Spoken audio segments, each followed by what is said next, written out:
So your job from now into Affinity is to challenge your ego. Okay. Us spiritual based entrepreneurs, our egos are very different to a lot of other people on the planet. Okay. Because we know the game. We know the game that the ego is trying to play with us. And so the ego has to start getting like a bit shifty and a bit clever about how she affects us, right?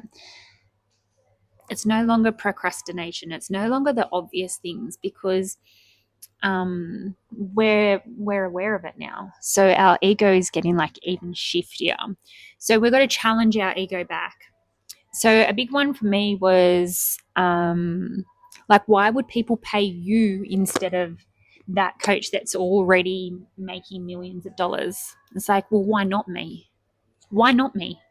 And so challenging your ego is actually going to change your business so much.